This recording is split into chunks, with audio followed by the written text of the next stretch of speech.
tak jadi apa, nampak tak? Yang mana nak keluar, yang mana tak keluar. Ini bukan kerja kita, nampak tak? Jadi kita punya kerja ni terlalu kecil sangat. Kuasa yang kita ada pada kita ni terlalu kerdil, terlalu lebah, nampak tak? Hanya menghasilkan perkara-perkara yang begitu ringan saja. Yang berat-berat semua kerja Allah. Faham Nampak tu dah? Kalau orang nampak lagu tu, baru datang nikmat syukur. Alhamdulillah at'amana wa saqana wa kafana.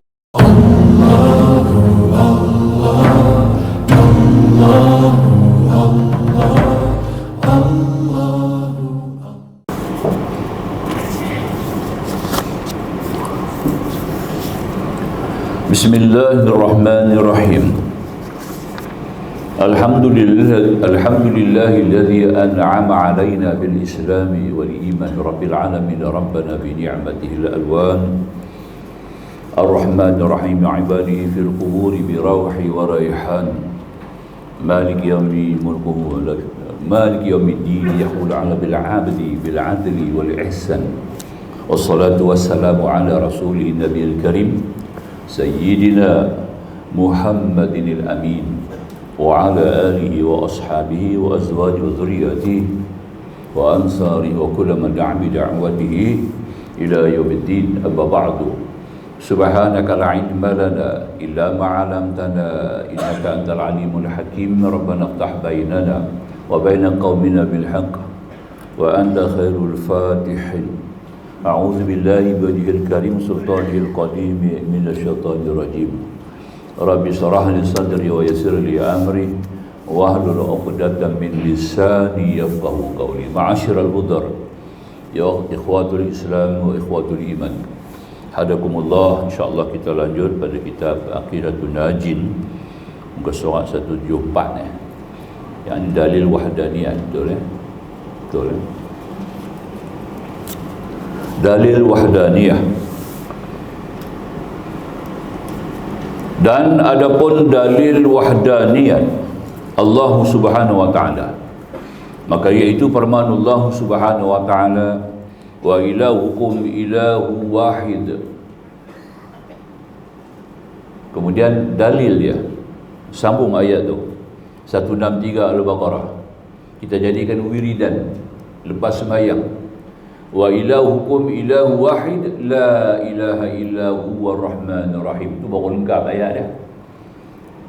Maknanya lanjutan daripada dalil Allah Ta'ala itu asal Allah sebut dengan dua nama dia, sifat Rahman, sifat Rahim. Rahman artinya wujud, alam langit bumi ini telah dijadikan oleh Allah dengan sifat Rahmannya, seperti mana firman Allah dalam surah Al-Mulk, alladzi khalaqa sab'a samawatin tibaqa ma tara fi khalqi rahman ma tara fi khalqi rahman. Allah jadikan langit dan bumi 7 tingkat, 7 berlapis-lapis, 7 tingkat, dan kamu tidak akan dapati sebarang kecacatan pada perbuatan, pada pelaksanaan Allah Subhanahu wa taala, yakni Tuhan bersifat dengan Rahman. Nampak tak? Kemurahan Allah dapat dilihat daripada alam jagat ini sendiri. Jadi maknanya bila sebut wa ilahukum il wahid, maknanya dikatakan bermula Tuhan kamu Tuhan yang satu, Tuhan yang asa.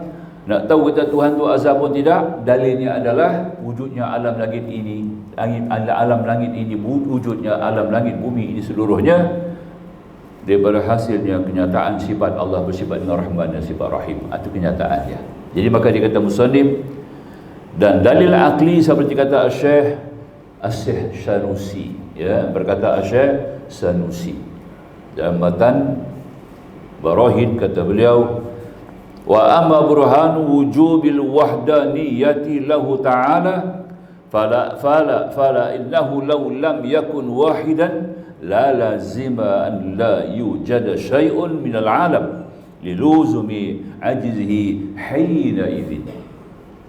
Dan adapun tanda wajibnya wahdaniyat bagi Allah, wajibnya sifat asa, yang katakan asa itu, maka kerana bahawasanya jikalau tiada adalah ada ia asa, kalau Tuhan itu tidak asa, nescaya lazim bahawa tiada dapat suatu daripada alam ni, tak wujud dalam alam ni, kerana lazim lemahnya pada ketika itu. Dalil alam ini menjadi dalil bahawa Allah itu ada bersifat dengan asa. Kalau Allah itu tidak bersifat dengan asa, maka tidak adalah alam ini. Macam mana nak wujud alam ini? Maknanya ada 2-3 Tuhan, ada 2-3 pencipta, ya, akan berlaga-laga di antara pencipta-pencipta ini sendiri. Kena asa, ya, kena asa. Dengan adanya alam ini, contoh kita ambil dalil yang paling penting untuk merujuk kepada sifat asa tu, iaitu dalil qudrat, al-qudrat, sifat qudrat Allah Subhanahu wa taala. Bekasan daripada sifat qudrat Allah yang disifat kuasa, wujudnya alam jagat raya ini. Betul tak?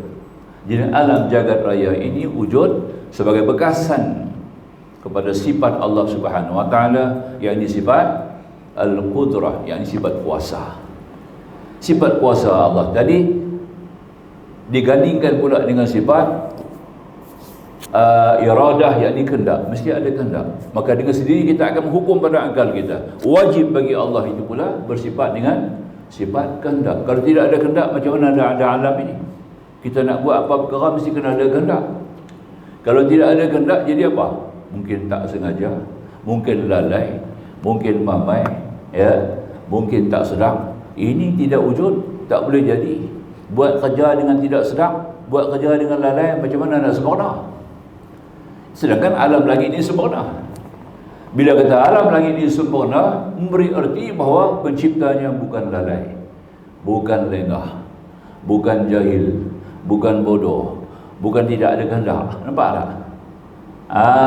Itu arti dia punya hujah dia, burhan dia, yang kata nak asal tadi ini. Jadi apabila sudah ada kehendak, adanya kudrat, wujud alam langit ini juga sempurna, memberi erti pula bahawa dia ada bersifat dengan sifat ilmu.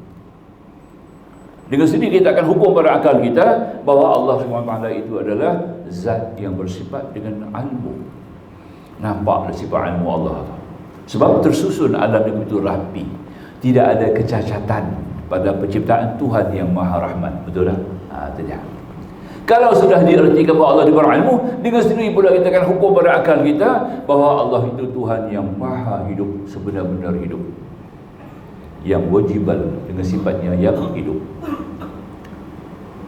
Jadi 4 sifat ini sudah memberi kenyataan bahawa Allah bersifat ketuhanan, dan hanya Tuhan itu adalah Allah Subhanahu wa taala semata-mata. Ya, ini dikatakan musannif. Bermula takrir burhan. Takrir ni makna kata suatu keizinan. Burhan ni maknanya gambaran.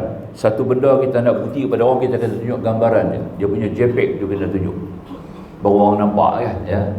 Kalau audio saja tak boleh, kita tunjuk JPEG dia, bagi dia nampak burhan tu, ya. Langit bumi ini sebagai burhan yang kita nampak nyata, ya. Jadi maka itu burhan, jikalau tiada ada ia asa. Kalau sekiranya Tuhan itu tidak asa, ini hujahlah. Nescaya lazim bahawa tiada dapat suatu daripada alam ini. Pasti confirm tidak ada apa-apa yang wujud pada alam ini. Kalau wujud pun tak sempurna, mungkin tak boleh jadi yang dikatakan tadi ini suatu yang wujud, yang mawujud. Tetapi tiada wujud suatu daripada alam batil dengan nyata dipandang. Sedangkan kita nampak alam langit di bumi, semuanya wujud belaka. Macam mana kita nak nabi? Mana benda ni mari? Dia mari ke mana? Mana asalnya, mana puncanya, mana sumbernya? Ya, itu dia pandang. Maka batillah barang yang membawa ia kepadanya, iaitu ketiadaan keadaannya asal. Maka dengan sendiri kita tolak yang mustahil. Apa yang mustahil? Katanya Allah itu berbilang-bilang, Tuhan itu berbilang-bilang. Berbilang pada zatnya, berbilang pada perbuatannya, berbilang-bilang pada sifatnya. Ini mustahil. Kalau berbilang-bilang pada zat, sudah ada 2 zat. Berbilang-bilang pada zat, satu zat di langit, satu zat di bumi. Memang tak boleh aman kalau ada 2 Tuhan. Kalau ada 2 pencipta, bagi satu urusan, satu pekerjaan, ada 2 pencipta, 2 pereka, mesti ada perbalahan dan tidak ada persamaan. Betul tak? Mustahil Tuhan bumi akan setuju dengan Tuhan langit, sebab masing-masing nak jadi Tuhan. Masing-masing ini mengetasi kawan ataupun temannya. Kalau ada 2 orang, mesti salah seorang itu akan cuba mengatasi kawannya. Betul tak? Itu sudah jadi lumrah tabiat manusia, ya, keadaannya. Kalau ada 2 Tuhan, berantakan sekarang. Contohnya model, kita tengok hari ni kereta kan, keluar kereta, ya, Toyota lah, ambil faham, ya, model dia banyak, pasal syarikat dia pun banyak, arkitek dia pun banyak, perika dia pun banyak. Ya. Maka kereta tunjuk macam-macam rupa. Sama jugalah manusia, kata sudahlah. Manusia ni pada zaman tu Adam sampai kita macam inilah manusia. Ini manusia, tidak ada ubah. Bentuknya, rupanya, panca inderanya macam itu. Tinggal lagi zaman tu Adam ni besar. Adam tu, Nabi Allah Adam 50 kaki besar. 50 kaki. 50 hasta, maaf. 50 hasta kita lah, hasta tangan ni. 50 kali hasta tangan. Bayang tengok lebih kurang 5 kaki lah. Satu kaki 18 inci. Ya, 18 inci. Satu hasta kali 50. Itulah besarnya tu Adam. Ya. Kemudian pelan-pelan ke metode orang kata pelan kecil. Nah, utara kata ke metode dia pelan kecil lah. Sampai mai kita kecil, ya. Jadi makanya pasal apa kita jadi kecil ni? Keadaan suasana yang berikan kita tadi ini, keadaan hakisan, keadaan suasana, keadaan cuaca, ya, iklim dan bagai-bagai, dan pemakanan paling penting. Pemakanan paling penting. Tu Adam sampai kepada Nabi Nuh, hum Adamun Idris, hum Adamun Nuh, Allah Nabi Adam, Nuh, Idris. Dia ni tak makan daging. Dia tak makan daging. Dia besar. Nampak ya? Bila main Nabi Ibrahim dah mula makan daging. Umur pun berapa pendek. Nampak tak? Orang banyak makan daging umur pendek tau. Nampak lagi. Jagalah. Jadi dikatakan ulama buat kajian, kenapa umat-umat belakang ni sejak Nabi Ibrahim 100 lebih umur dia. Tu Adam 1000, Nabi Nuh 1000, Idris tak mati terus ada di langit ni. Ya. Nuh pun 1000. Tapi mari Nabi Ibrahim turun sampai 100 lebih. 1/10 turun.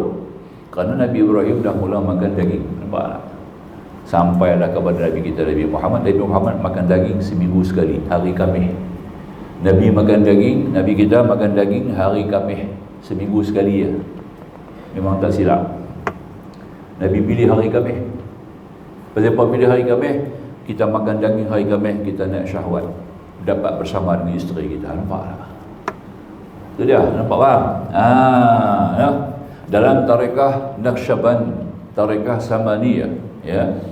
Orang yang masuk dalam Rabitah tarekah Samaniyah atau tarekah Naqsyabandi, dia kena khalwat 40 hari, kemudian kena suluk 40 hari. 20 hari pertama dia kena makan sayur saja, tak boleh makan daging. Sebarang unsur daging, daging binatang, daging merah, daging putih, daging ikan tak boleh makan. 20 hari. Kenapa? Nak turun dia punya syahwat. Lepas 20 hari, masuk hari 21 sampai hari 40, makan daging balik supaya kita bawa balik naik syahwat. Jadi sebelum syahwat tu naik, kita pantul dia dengan zikir. Nampak? La ilaha illallah, la ilaha illallah, supaya hawa tadi jadi sejuk. Hawa dengan nafsu ni, hawa jadi sejuk. Sejuk hawa tu, nampak? Kemudian dia akan pancarkan kepada akal. Akal kita akan jernih. Maka ketika itu akal boleh kontrol syahwat. Nampak? Maka tu baru makan daging. Ini dalam tarekah Naqsyaband. Daripada mana asal? Daripada tarekah Qadiriyah, Syekh Abdul Qadir Jilani. Daripada mana Qadiriyah? Datang daripada tarekah As-Siddiqiyah, Abu Bakar As-Siddiq. Abu Bakar As-Siddiq daripada mana? Rasulullah SAW. Rasulullah daripada mana? Jibril AS. Itu dia. Itu dia punya jalan tarekah tu. Kita kena faham begitu, baru kita akan nampak kepentingan tarekah tu dalam bawaan seorang muslim ataupun dalam kehidupan seorang hamba Allah yang soleh. Dia faham ya? Baik. Jadi maka itu kita balik kepada tadi, bila kita melihat kepada keadaan tadi dengan menghukum pada akal kita sendiri, kita tolak bahawa Allah itu adalah, kalau dikatakan Allah itu bukan Tuhan, kita tolak. Maknanya tidak ada pengaksaan kepada Allah, itu kita tolak. Kita hukum pada akal kita yang wajib. Allah bersifat dengan asa pada perbuatan, asa pada zat, asa pada sifat, habis. Itu faham di sini. Baik, sambung musannif. Ya. Dan dikatakan apabila batil demikian itu, sabitlah nakid itu lawan dia, iaitu yang dituntut. Kalau dikatakan Allah itu tidak asa, sudah confirm langit bumi ini tidak wujud. Mana boleh Tuhan jadi dua? Tak boleh. Kalau kata Tuhan, mesti asa. Kalau kata Tuhan, mesti asa. Tuhan tak boleh dua. Kalau ada dua Tuhan, berantakan. Masing-masing nak jadi Tuhan, mengatasi Tuhan yang satu lagi. Tuhan A akan mengatasi Tuhan B, Tuhan B akan mengatasi Tuhan A. Kalau Tuhan A buat dulu, Tuhan B akan buat senang benda yang sudah dibuat. Itu panggil tahsilul hasil. Mustahil. Jadi siapa yang buat dulu dia Tuhan, siapa yang buat kemudian bukan Tuhan. Sedangkan Tuhan yang kena yang dua-dua tadi mendakwa dia nak jadi Tuhan. Pakak bergaduh di bawah pula, lingkup habis lagi bumi. Maka tu tak boleh ada dua. Nampak tak? Pasti confirm zat Allah pun satu, sifat Allah pun sifat Allah satu. Antara sifat Allah sifat kudrat lah. Kita pun ada kudrat juga, betul tak? Kudrat mana yang beri bekas? Kudrat Allah. Kudrat kita tidak beri bekas. Dia kena pakai lagu tu baru boleh. Walaupun kita declare, kita akui, kita takrir, kita ada kudrat, tapi kudrat kita ada kudrat yang baharu, kudrat yang serba kekurangan, kudrat yang bergantung kepada unsur-unsur lain untuk menghasilkan satu pekerjaan. Kita nak makan, kita guna banyak alat, jari, tangan, ya, lengan. Perlu lagi kepada akal, perlu kepada fikiran, perlu kepada penghidupan, perlu kepada penglihatan, perlu kepada rasa, cita rasa. Betul tak? Banyak sekali. Banyak protokol untuk menghasilkan makan. Itu lemah kita. Ya. Makanya kudrat kita ini terlalu lemah. Ya. Walaupun komponen-komponen yang kita guna sebagai protokol alat-alat ini untuk menghasilkan pemakanan, kalau satu daripadanya ada masalah, dah makan kita tak sedap. Jari kita luka, sakit, dah makan tak sedap. Dah nak makan pula, sakit pula, rambut pula tak sedap. Dah nak makan pula, perut pula kacau pula tak sedap. Dah nak makan pula, lidah tidak ada rasa lagi, dah kena COVID 2 kali. Ya, nampak? Nampak tu? Ini artinya kudrat kita lemah. Kudrat itu tidak boleh berkas. Siapa yang pegang kudrat ini semua? Allah. Allah pegang rangkum, Allah pegang rasa, Allah pegang lidah, Allah pegang hidung, Allah pegang hidung, Allah pegang tangan, Allah pegang segala cita rasa, Allah pegang maut, Allah pegang segala bentuk apa juga ini istilah makan. Fal yanzuril insanu ila ta'amih. Yang Quran kata. Apakah tidak mereka melihat kepada apa yang kamu makan? Tuhan kata. Apakah tidak kamu perhatikan apa yang kamu makan? Fal yanzuril insanu ila ta'amih. Tengok sampai ke makanan tu, sampai kamu, semuanya datang pada satu kuasa kudrat Allah Subhanahu wa taala. Sebab itu kita kena mula dengan nama Allah, jangan mula nama lain. Ataupun tak mula dengan nama Allah. Bismillah, dengan nama Allah aku makan sebab Allah buat semua.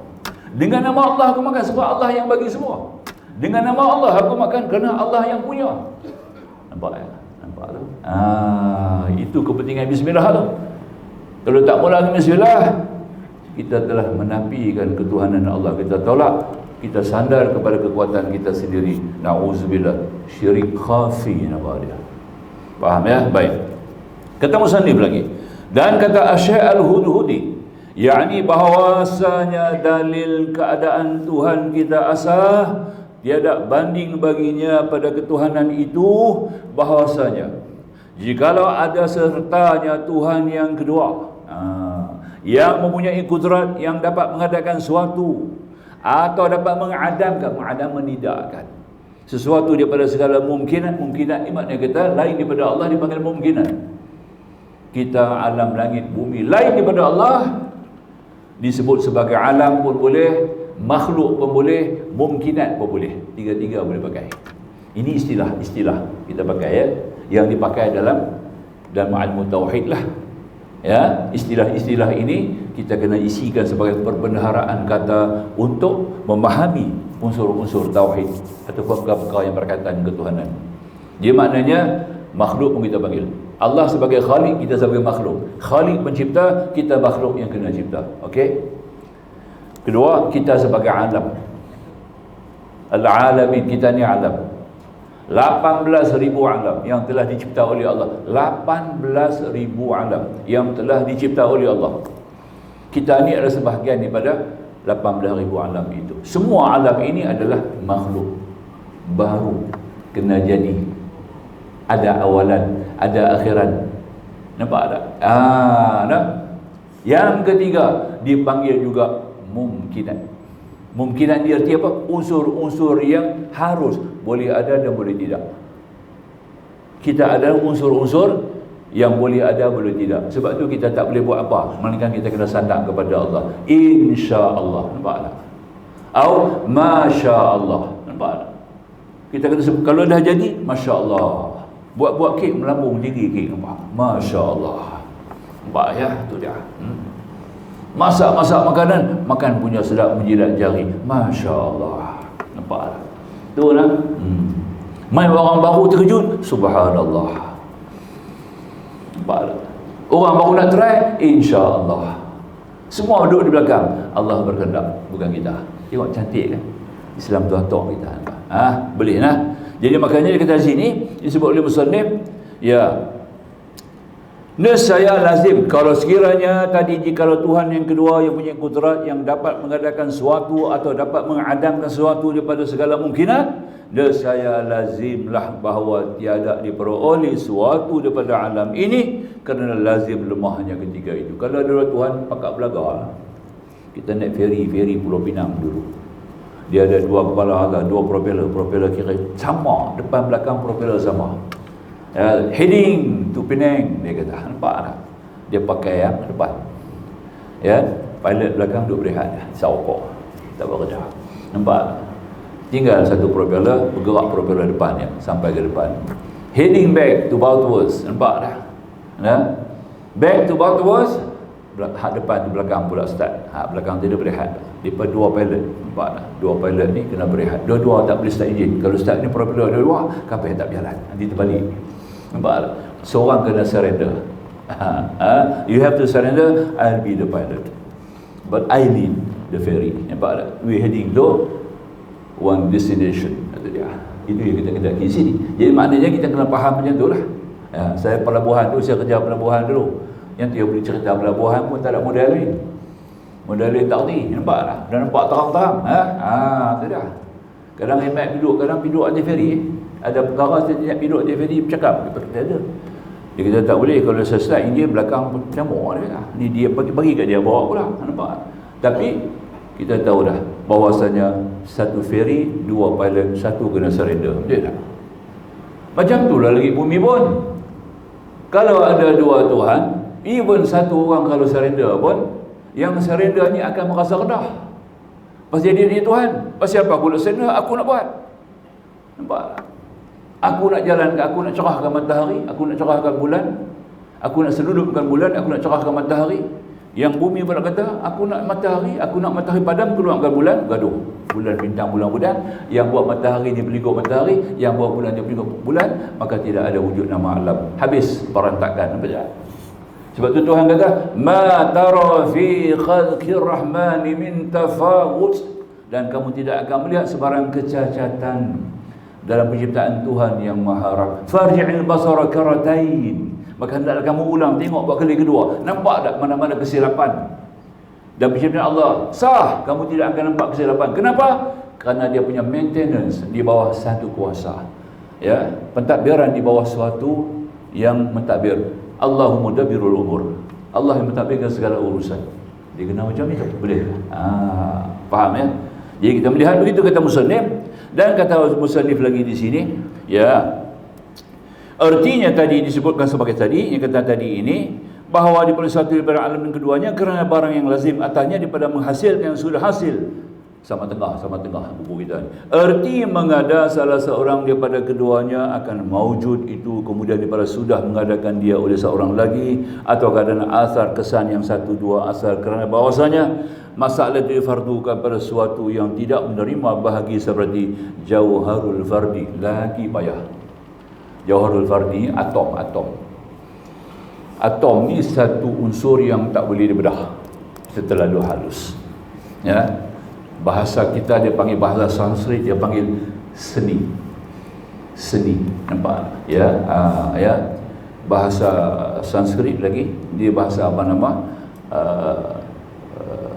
Singlish dia panggil apa?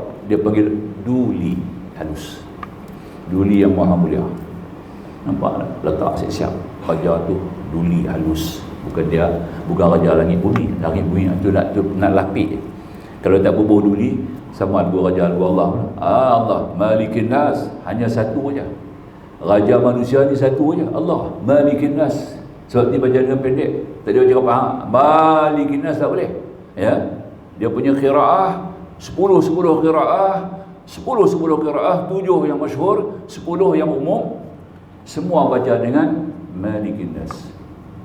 Kalau dalam Fatihah ada dua. Maliki Yaumiddin, Maliki Yaumiddin.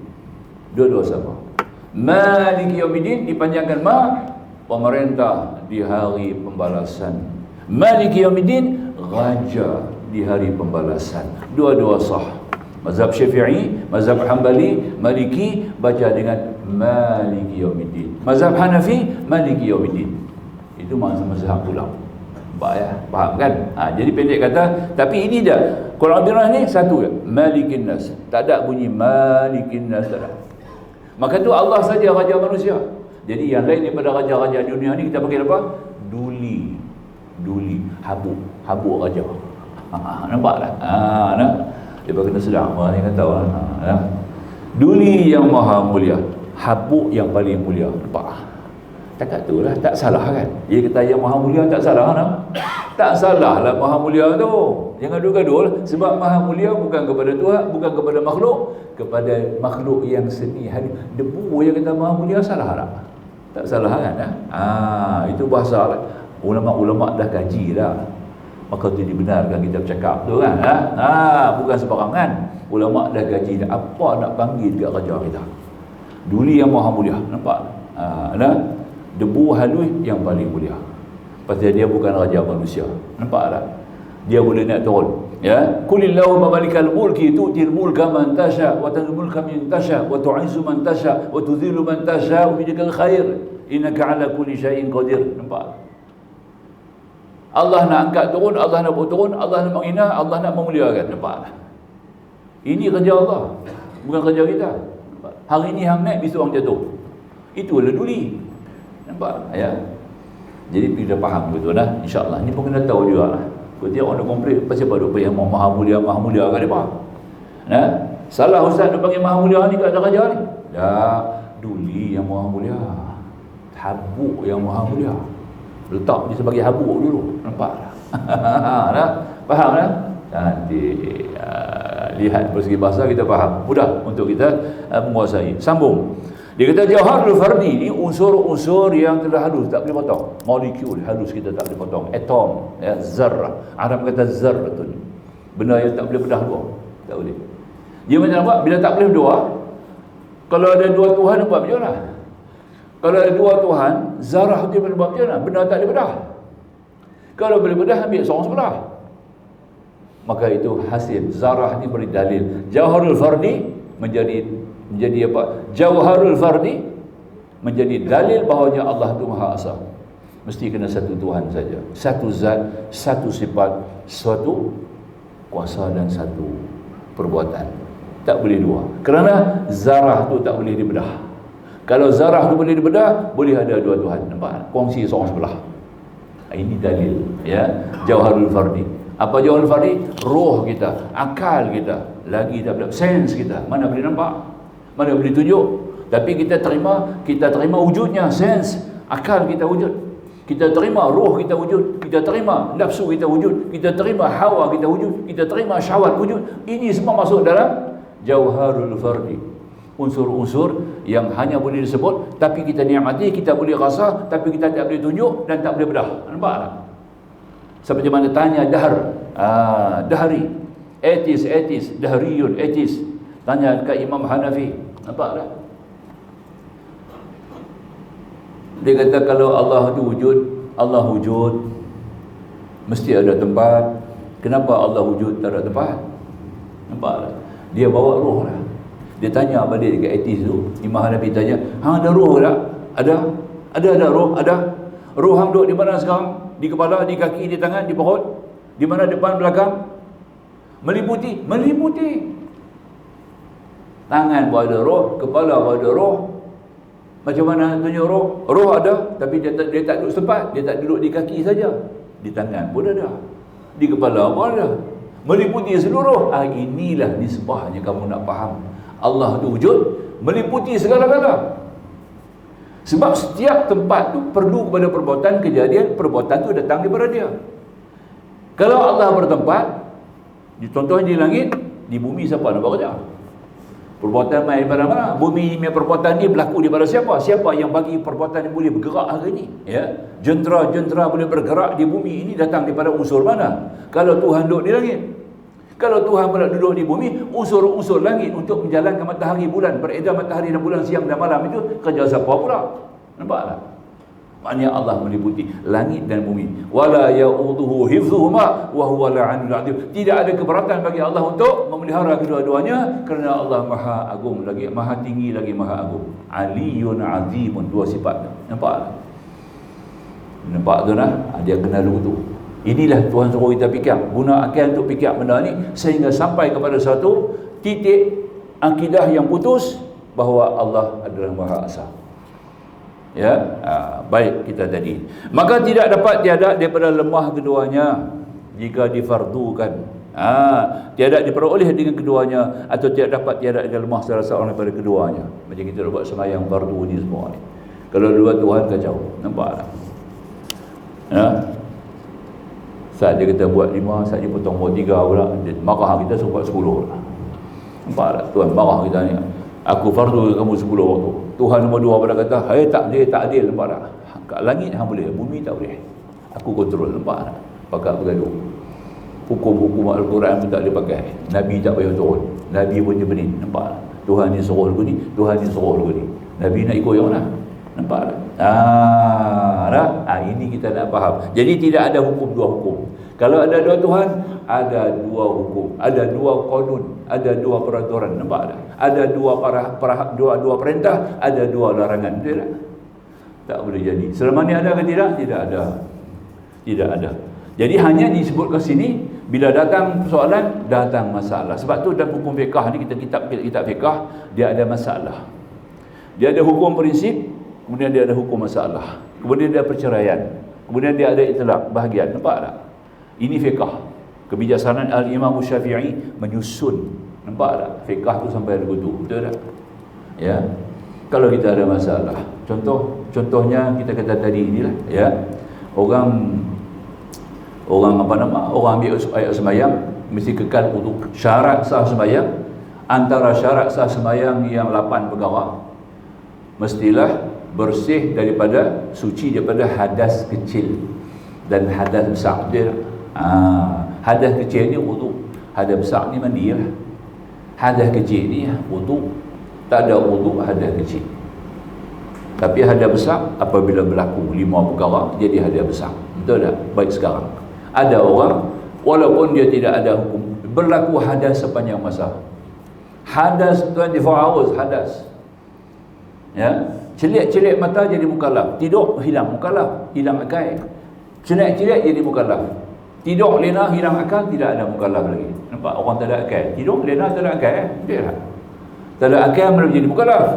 Sedap-sedap jadi mukallaf, maka kita nak kena ada hukum. Sekarang ini orang ni dia jadi daimul hadas, forever dalam keadaan berada hadas. Maknanya pagi, petang, siang, malam berhadas. Siapa? Antaranya orang yang kentut tak berhenti. Every 5 second kentut. Ada orang tiap-tiap kali 5 minit kentut, 5 minit kentut, 5 minit kentut. Dia dah ambil uduk tapi kita 3 ke 4 kali dia kentut. Nampak?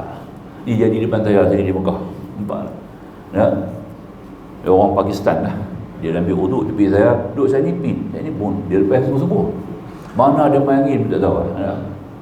Jadi kita dengar mula tu, kita tengok apa dia nak buat. Sebab kita faham mazhab Hanafi. Mazhab Hanafi tetap batal kentut, batal. Semua mazhab batal, nampak ya. Mazhab Hanafi lagi teruk, bunyi geruk-geruk perut batal dah, belum kentut lagi. Bunyi perut geruk-geruk batal dah. Dia cukup berat dia tu. Dia ni kentut betul. Saya perhati sekali, duduk sana ni bunyi lagi sekali. Bunyi lagi sekali, kita tahu lah dia ni adalah penyakit. Orang ni dimasukkan dalam kumpulan daimul hadas, sentiasa berhadas. Betul tak? Ada orang lagi kencing tak tos, bergerak sikit cit, bergerak lagi cit, bergerak lagi cit lagi, apa jangan. Kira duk keluar air kecil, dia tak mandi. Nampak ya? Duk kena pakai pampers. Ya. Ini juga dia nak tunggu berhenti kecil tu bila dia sembahyang. Nampak? Ini bukan arahan daripada Tuhan yang kedua. Tuhan satu juga. Tuhan satu juga yang bagi hukum, yang bagi perintah. Dia hantar Nabi selesaikan masalah. Jadi Nabi datang sebagai tibyan al-bayyinah. Nampak tak? Nabi bawa sebagai al-bayyinah untuk mengurus, untuk menjelas, untuk memberikan pencerahan dan membuka masalah. Itu Rasulullah. Peranan Rasulullah, sebab tu kena pakai hadis. Al-Quran kena pakai hadis. Nampak tak? Tak pakai hadis tak boleh selesai masalah. Ini orang tak faham. Bila tak faham bab ni, dia tolak Nabi. Tolak Nabi, tolak habis, tolak Quran lah. Itu tak betul. Jadi maka dengan kerana tu, kita kena ambil faham yang kedua. Baik. Ada orang perempuan istihadah, mustahadah, ya. Keluar darah penyakit. Darah ni bukan mari daripada rahim, dia ada satu urat. Ada urat dalam kawalan rahim tu, urat tu dah bocor. Maka dikata Nabi, dia kena tendangan syaitan, bukan tendangan jin, tendangan syaitan. Hadis tu kata, ya, urat tu telah ditendang oleh syaitan. Syaitan ni makna kata ada virus, ada kuman. Nampak? Covid tu syaitan lah. Nampak tak ya? Covid tu syaitan lah.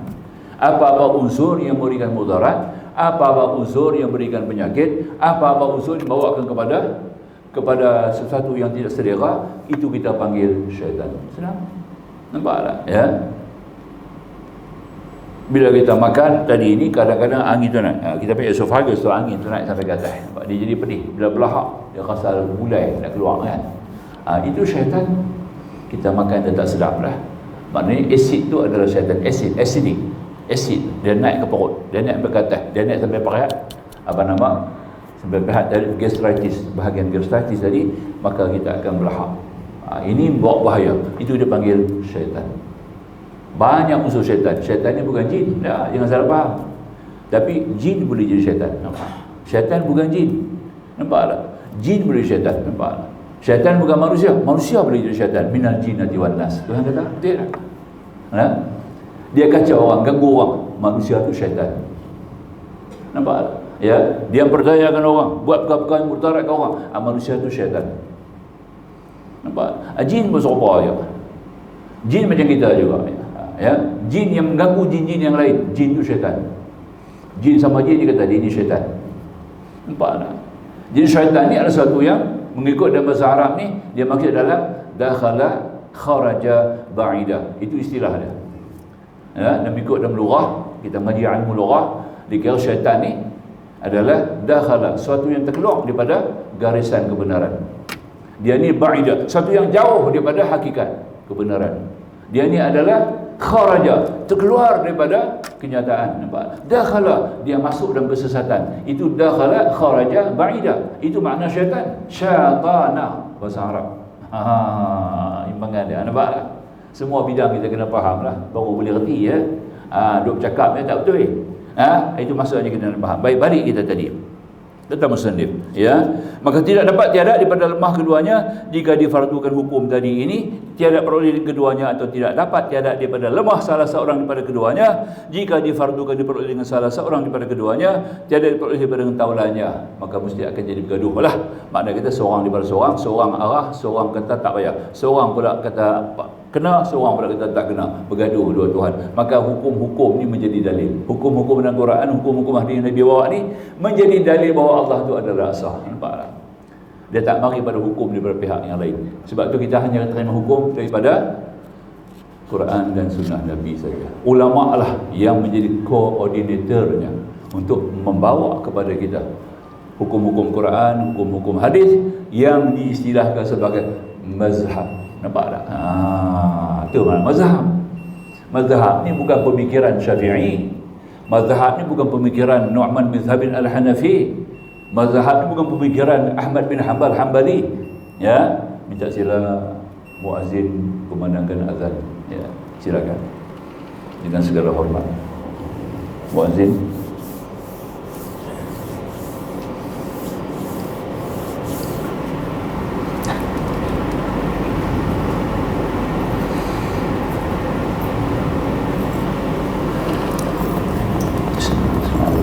Alhamdulillahilladzi la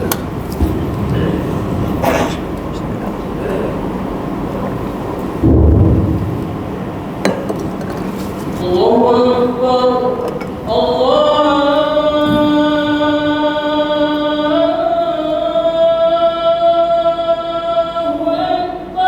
marhaban qalil abdul salat marhaban ahlan Allah. Allahu Akbar.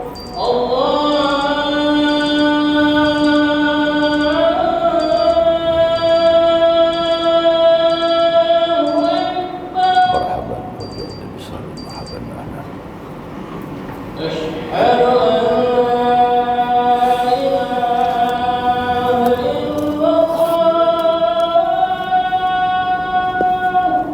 Asyhadu an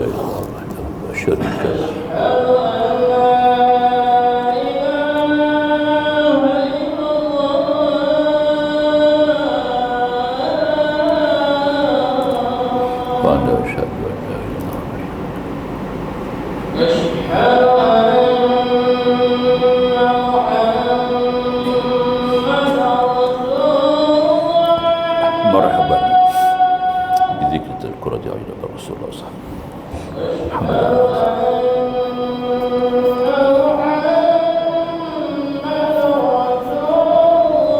Marhaban bizikr al-Qur'an a'yunina wa anna Muhammadan 'abduhu wa rasuluhu.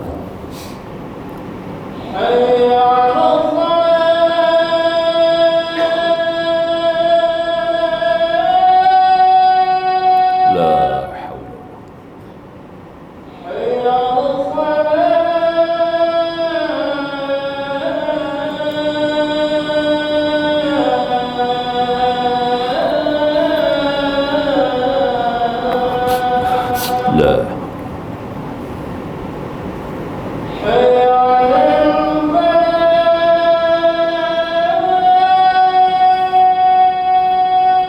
ولا حول ولا قوة إلا بالله وجعلني مفلح.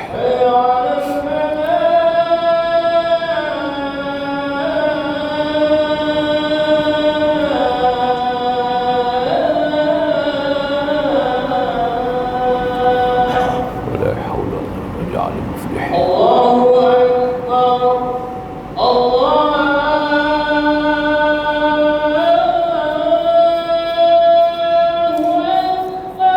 Allah.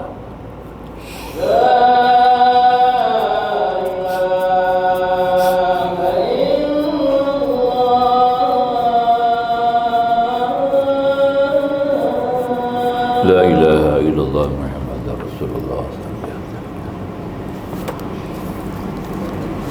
Sayyidina Muhammad Syafa'atul Qiyamah Rafiqur Rahman. Alhamdulillah wassalatan wassalaman ala Sayyidina Rasulillah Nabiyina Muhammad bin Abdullah wa alihi wa sahbihi wa man nasarahu wa walah amma ba'du. Baik, kita lanjut lagi insya-Allah.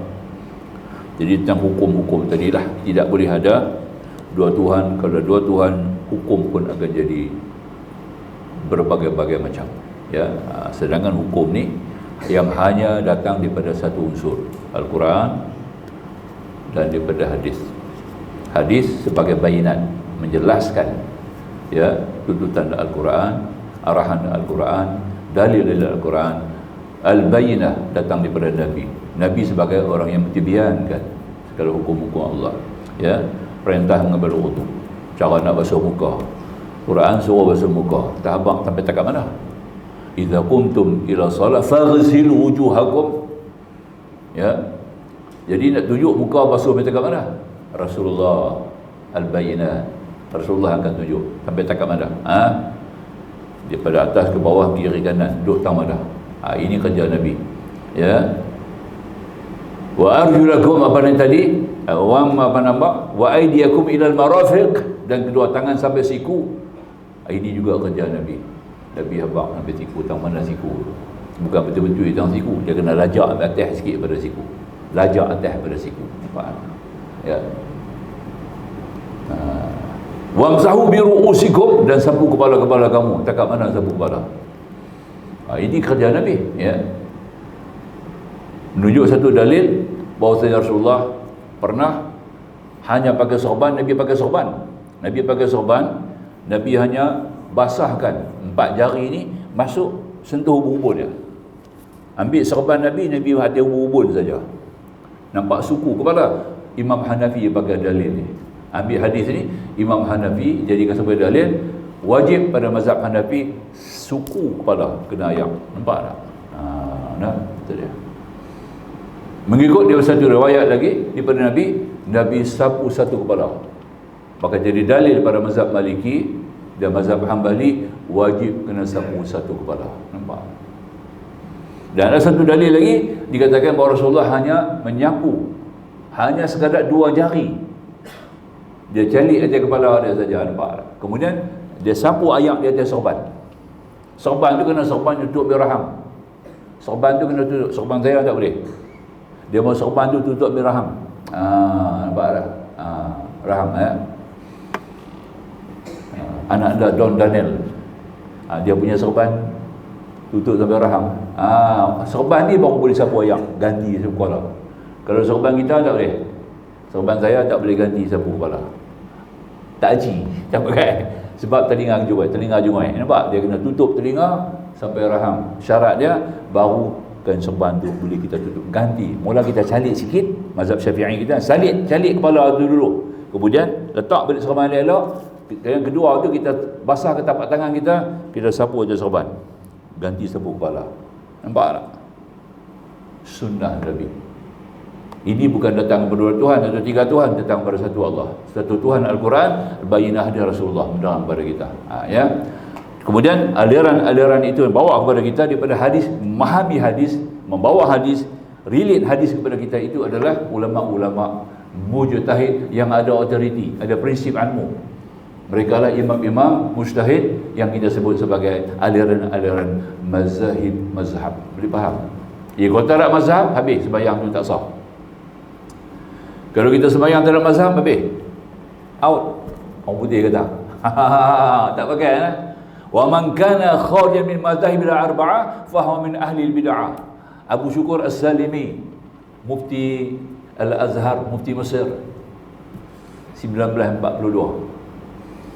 dia kata, faman kana kharijan min mazahib al-arba'ati fa huwa min ahli al-bid'ah wan nar. Barang siapa yang keluar daripada salah satu mazhab ni, dialah bid'ah, dialah ahli neraka. Nampak? Sebab dia keluar daripada Al-Quran dan hadis. Sebab ulama-ulama ni bawa autoriti daripada Al-Quran, bukan bawa pada akal dia sendiri. Faham ya? Dia bangun reka, ya? Dia memahami Al-Quran betul. Al-Imam Syafi'i bangun malam sembahyang tahajud, dia baca 50 ayat. Tak lebih daripada 50 ayat. Tiap-tiap malam dia bangun sembahyang tahajud, dia akan baca 50 ayat. Siang khatam satu Quran. Dalam sembahyang semua dia khatam Quran, satu khatam Quran sehari. Tapi malam hari dia akan baca 50, dia akan ulang-ulang 50 ayat tu kerana nak faham isi kandungan tadabbur Al-Quran. Nampak? Ini Imam Syafi'i. Sebab dia pakar dalam bahasa Arab, dia kuasai ilmu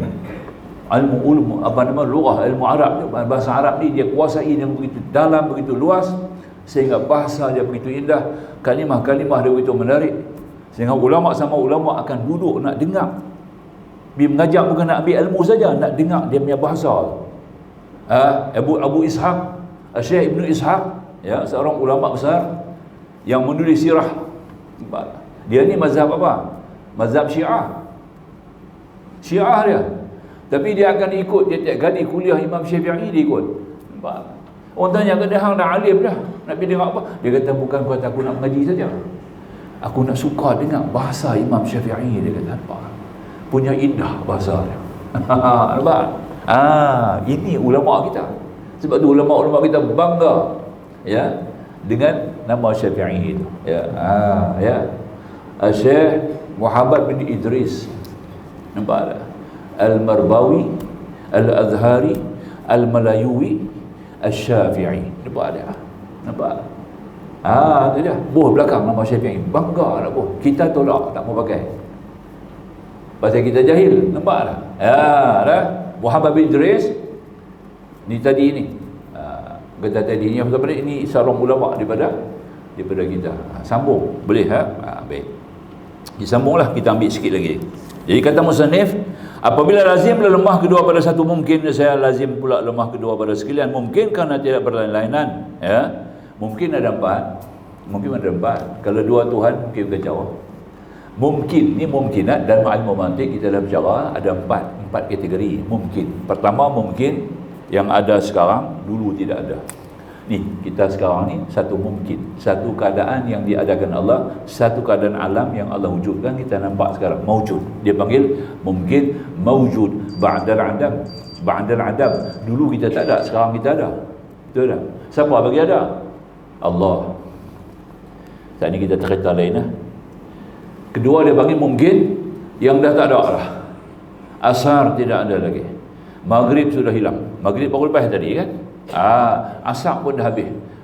Mak pak kita pun dah kembali ke rahmatullah. Orang tua kita para mati habis dah. Orang yang telah meninggal kita, yang telah ada, yang telah lepas, yang mana kita masuk tadi dalam keadaan yang sudah lepas, ya, maka itu dipanggil mungkin ma'dum ba'dal wujud. Dulu ada, sekarang tak ada. Nampak tak? Tambah tak nampak? Dulu ada lah, sekarang tak ada. Ada?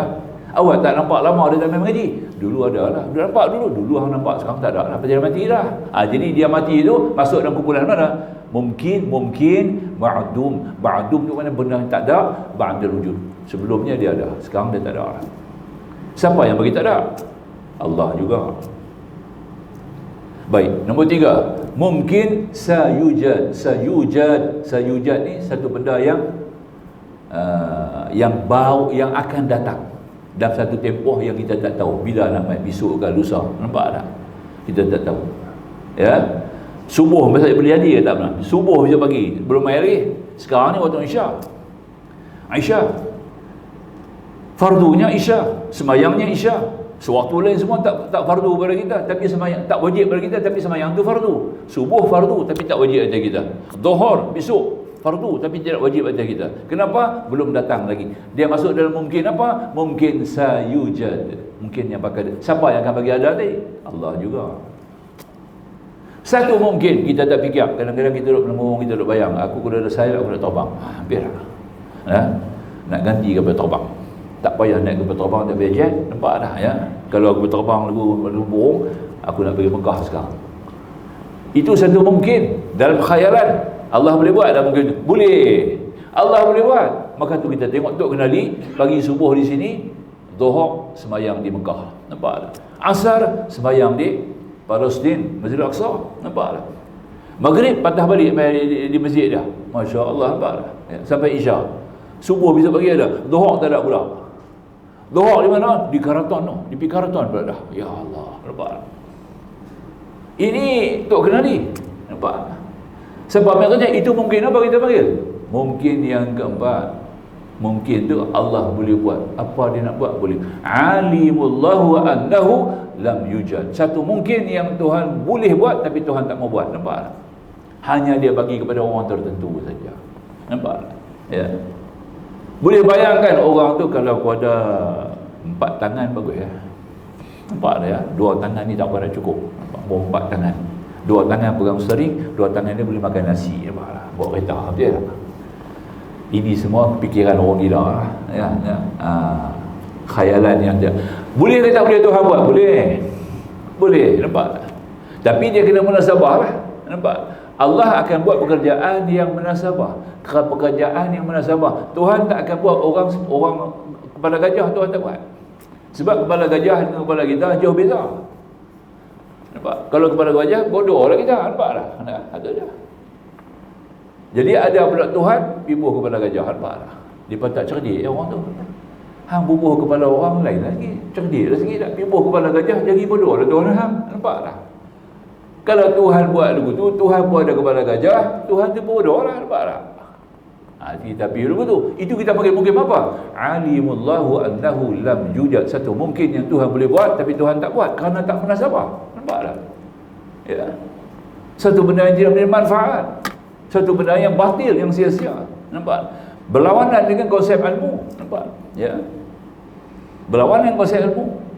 Sebab tu kalau kita dengar cerita ada orang jadi rupa babi. Ada orang rupa anjing kan. Nampak? Betul ya? Dulu kita dengar kan rupa haji, dulu sekali. Satu tahun lama lah. Tahun 90-an, 90-an kan. Ada orang duk salak lagu haji ni kata. Pada setiap pagi bila dengar azan, dia kata kat suami dia, perempuan. Dia kata kat suami dia tu dia anjing duk salak. Konon lah cerita, saya pun tak tahu dengar. Nampak tak? Cerita dengar Nabi dia kata ada, bila kamu dengar satu berita, kamu sampai kepada itu dah kira dusta dah. Walaupun kamu dengar berita tu, kamu dengar sendiri telinga kamu sampai kepada orang, walaupun cerita tu betul, dikira dusta yang Nabi kata. Nampak tak? Nampak tak? Dia pun kata itu, pakak orang pergi tengok. Pakak pergi di rumah tu nak pergi dengar. Betul tak? Dia disalak sekian masa. Kunci rapat rumah tu, orang tak boleh masuk. Nampak tak? Dan kononnya dia mati. Mati jadi anjing, rupa anjing. Betul ke masuk akal? Orang kalau rupa anjing ni macam mana? Tak boleh hidup. Orang rupa anjing tak boleh hidup sebab dia punya konsep kedudukan, kedudukan dia punya organ saraf, dia berhubungan darah apa semua ni, daripada segi biologi memang dia tak boleh hidup. Tak boleh hidup. Nampak tak? Tapi kalau masuk dalam kubur, Allah boleh buat dia jadi babi. Orang yang mengabaikan sembahyang, meremeh-remehkan sembahyang. Nampak tak? Masuk dalam kumpulan orang yang lalai dalam sembahyang, lalai tentang hukum hakam dia, remeh tentang perbuatan-perbuatan dia. Nampak tak itu dia. Ini kumpulan yang masuk dalam kumpulan orang yang menerima kecelakaan, wail kecelakaan. Tuhan kata, depa ni masuk kubur jadi babi. Jadi babi. Orang yang remehkan sembahyang ni jadi babi. Remeh ni macam mana tuan-tuan? Faham Remeh ni makna kata buat sembahyang lebih kurang tanpa memperhatikan. Dari segi hukum hakam dia, zahir batin dia, nampak tak? Persiapan syarat-syarat dia, asal turun ikut buat sudah. Nampak tak? Tanpa ilmu. Dia kena specialist betul-betul, master betul-betul sembahyang tu kita nak buat tu. Nampak tak? Bukan master universiti, master sembahyang tu betul-betul. Kita kena kuasai ilmu dia. Kita punya ilmu ma'rifah sembahyang tu kena penuh. Baru sembahyang tu akan selamat. Kalau tidak, sembahyang tu akan ganti besok, jadi kepada kita besok dalam dalam kubur dia jadi babi. Nampak tak? Itu betul. Masuk liang, tutup jadi babi lah. Kita nak ganti balik tak boleh. Kalau boleh nampak sekian, nampak babi dia cerita, nampak tak? Kita tak nampak. Itu kena jaga baik-baik tu. Orang sembahyang ni kena jaga. Nombor dua, orang yang mengumpat. Mati duk mengumpat, daripada hidup, daripada tua muda duk mengumpat tu lah. Kalau lelaki-lelaki ni orang mengumpat, orang lelaki-lelaki kalau suka mengumpat, dia banyak hormon betina. Hormon perempuan banyak je. Nampak? Orang lelaki-lelaki banyak berat pada hormon perempuan, dia mengumpat lah. Dan jenis ni pengecut, tak berani. Lelaki-lelaki yang macam ni, nak bawa pergi perang tak boleh lari ni. Nampak? Dia tak berani jihad sabilillah, tak berani pergi tegur orang. Dia bercakap ke belakang, betul cakap ke belakang. Nampak tak? Kutuk orang tak berani, kutuk orang tak berani. Nampak tak? Sama-sama depan dia tak berani nak sebut kerana dia pengecut. Kenapa pengecut? Dia ada hormon betina. Itulah. Ada orang perempuan yang, orang lelaki yang suka mengumpat tu, ingatlah hormon betina lebih, hormon perempuan lebih. Kalau perempuan pula dia hormon lelaki lebih. Nampak tak? Hormon lelaki lebih. Bahaya pula tu. Dia tak mengumpat. Nampak tak? Tapi dia akan jadi satu orang yang cukup berani. Nampak tak? Dia boleh bela. Kalau dia isteri, suami dia boleh bela. Nampak tak? Kalau tak jaga betul, dia sepak lagi dah. Itu dia. Tu cerita dia. Nampak tak? Dia pikut tu pula. Kalau tak bela, dia sepak. Antara dua. Nampak tak? Kalau perempuan, hormon lelaki lebih. Nampak tak? Faham kan? Tu jadi cerita baru ni. Satu perempuan di Mekah, kerja haji kan? Dia mana terlepas? Saya dekat mana bawa lah. Perempuan pakai lelaki-lelaki, pakai ihram lelaki-lelaki. Nampak tak? Dia perempuan pakai ihram lelaki-lelaki. Dia ni tomboy lah. Nampak tak? Tengok IC nama perempuan, maknanya baru tahu dia perempuan yang bukan lelaki-lelaki. Tak tahulah apa kes cerita ni. Apa hukum dia? Haji itu sah ke sah? Dia buat haji itu sah, tapi dia wajib kena bayar dam. Nampak tak? Bayar dam kenapa? Buka aurat orang perempuan. Nampak tak? Orang perempuan kena tutup aurat. Bila dia tak tutup aurat, dia buat kerja haji, sah dia punya ihram. Tapi dia kena bayar dam kerana langgar pantang larang. Itu dia lah. Itu dia. Orang lelaki-lelaki pula jadi perempuan pula dah. Ni lelaki perempuan pula. Dia kena pakai tutup. Dia kena, semua ada kat dia. Macam orang perempuan lah, ada kat dia bentuk-bentuk badan fizikal tu macam orang perempuan lah. Lembut lembai dia, sotong dia semua lembut lah. Nampak lah. Nah, buah dada nampak sikit apa semua ya. Suara pun dah mula halus sikit lah. Dia nak buat kerja haji, dia kena pakai macam orang perempuan. Sebab dia bentuk dia lagu perempuan. Nampak? Bila pakai semua, dia kena banyak dam juga. Pasal lelaki mana boleh tutup. Nampak tak? Dia pikuk tu. Nampak tak? Itu hukum dia. Tang dam dia kena bayar. Pasal dia tutup kepala, tutup badan, pakai benda yang bersentuh, yang berjahit. Nampak tak? Faham ya? Itu hukum dia. Masalah. Ikutlah apa yang Tuhan bagi kita. Tuhan buat lagu mana kita ikutlah. Nampak? Betul tak? Ada dua alat, tak apa, dua alat, bawa dua alat. Alat mana yang berat? Kita masuk kategori khunsa muskil. Fiqah kata kan.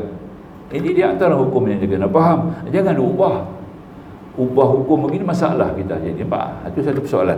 Baik, balik kita lihat tadi ini kemungkinan. Jadi maka kata Allah SWT, kata musannif, ya.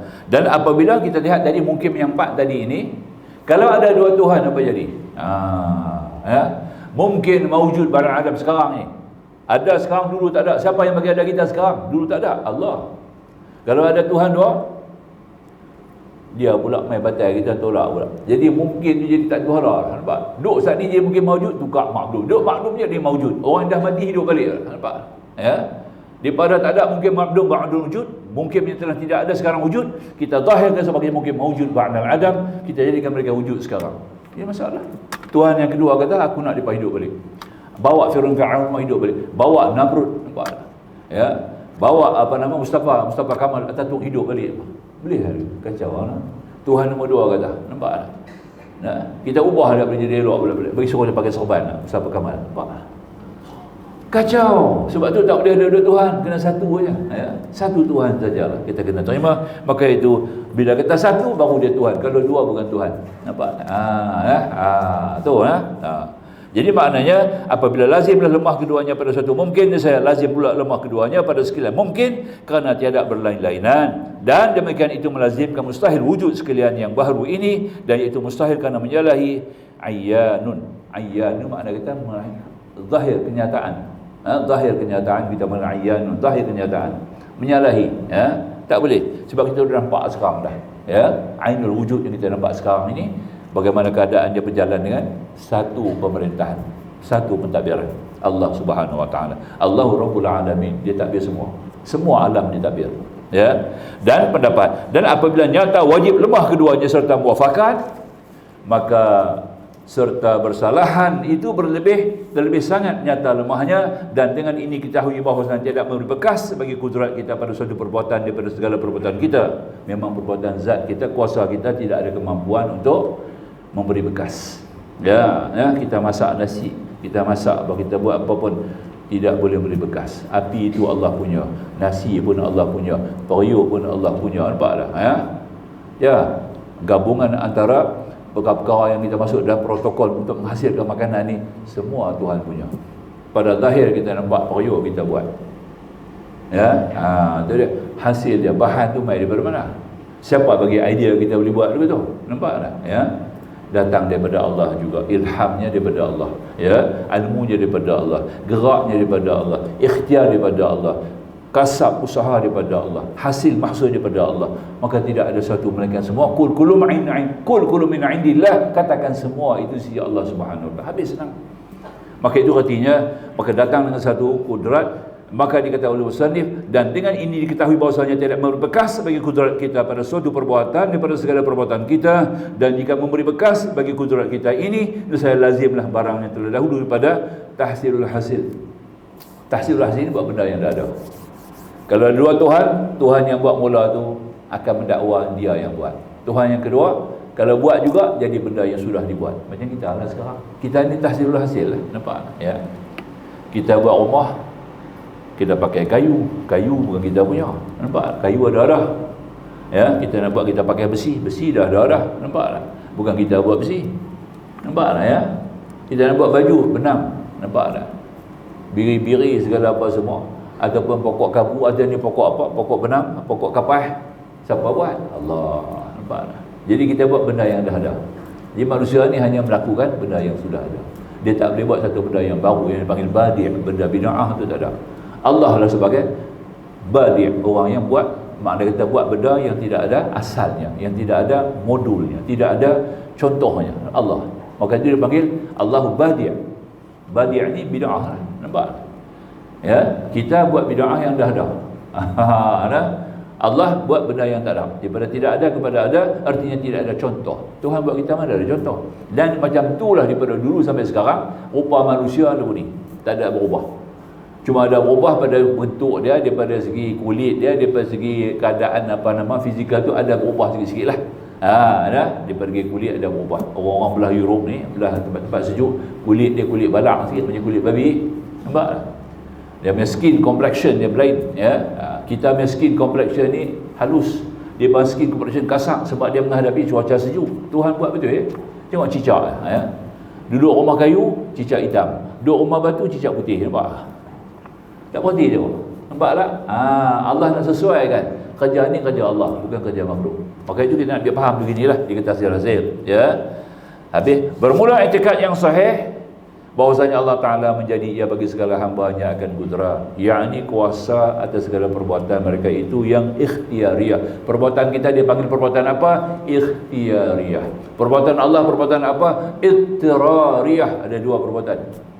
Kita ambil bola, kita balin. Bola tu terbang itu bukan kerja kita. Nampak? Nak kena target dia tu bukan kerja kita. Kita hanya pegang bola, kita ambil macam apa short part. Orang dia baling short part tu. Ya. Short part kan, besi tu. Dia pegang short part dia baling. Bila dia baling, jauh mana bola besi tu nak pergi? Itu bukan kerja kita. Yang kita baling tu panggil perbuatan ikhtiariyah. Yang kita baling tu dipanggil perbuatan ikhtiariyah. Bola besi itu terbang, itu perbuatan ittirariyah, perbuatan Allah. Kita makan ya, lepas rengkung telan habis dekat tu dia bagi sedut rasa nikmat hidu, sedap gulai dia dekat tu ya. Mata pun tengok gebang dia dekat tu ya.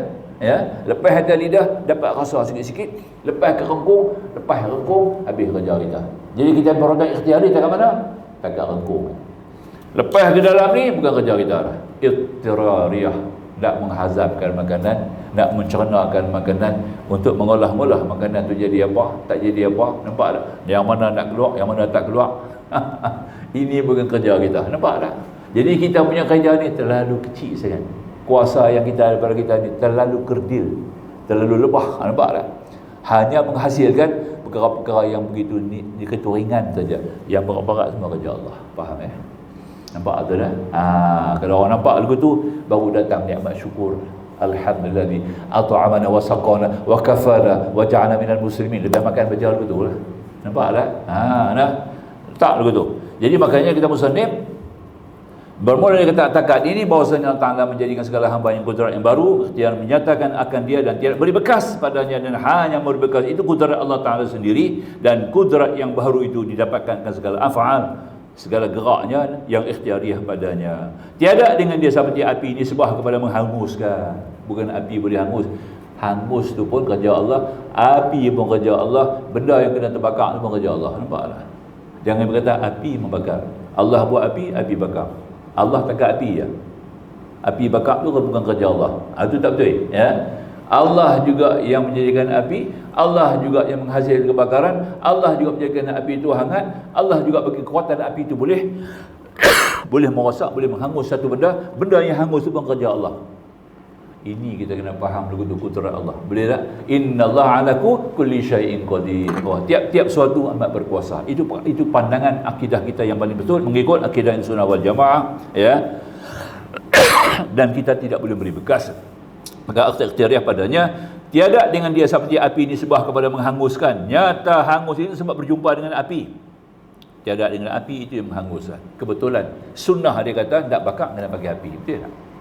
Sunnah Allah kata nak bakar kena api. Ada benda kita bakar tak ada api yang ini, betul tak?